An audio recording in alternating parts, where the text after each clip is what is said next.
আসসালামু আলাইকুম সুপ্রিয় দর্শক মণ্ডলী। আজকে আমি এসেছি সিংহের উপজেলার কানসা গ্রামের একটি পেঁপের বাগানে।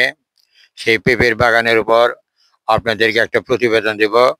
সেটি হচ্ছে নানা নাতির ছাদ বাগানের তরফ থেকে বা পক্ষ থেকে। দেখেন আমার সামনে দেখতে পাচ্ছেন এই পেঁপে গাছগুলি রয়েছে, কি পরিমাণ পেঁপে ধরেছে সেটি আপনাদের সামনে প্রতিবেদন তুলে ধরছি। অথচ আমরা যখন ছাদ বাগান করি বা ছাদ বাগানে পেঁপে গাছ লাগাই, সেই পেঁপে গাছ কিন্তু এত পেঁপে কিন্তু কখনো ধরে না।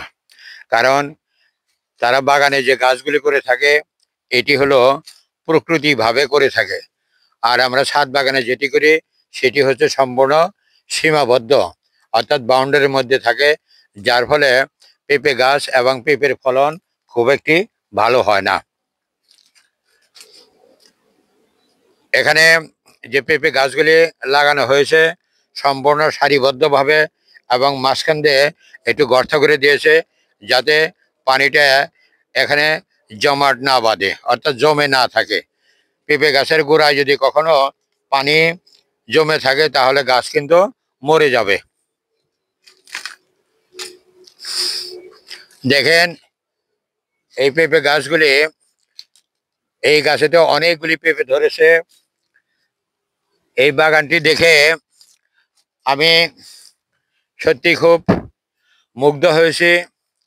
আমি নিজেকেও খুব ধন্য মনে করছি যে এরকম ধরনের বাগান আপনাদের সামনে তুলে ধরবো, এটা আমি নিজেও কখনো আশা করিনি।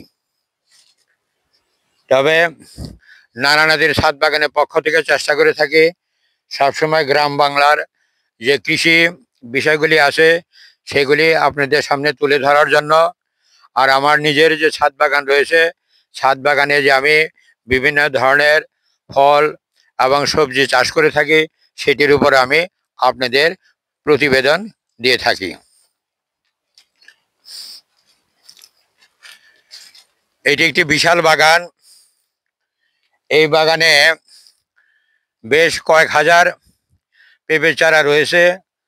প্রত্যেকটি গাছেই অনেক পেঁপে ধরেছে। যদিও বর্তমান বাজারে চাহিদা কম, তারপরেও যথেষ্ট পেঁপে ধরেছে।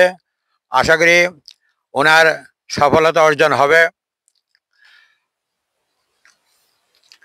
আমি চেষ্টা করে থাকি আপনাদের সামনে এইভাবে গ্রাম বাংলার প্রতিবেদন তুলে ধরার জন্য। আপনারা আমার চ্যানেলের পাশে থাকবেন, সাবস্ক্রাইব করবেন এবং শেয়ার করবেন। সবাই ভালো থাকেন। আল্লাহ হাফেজ।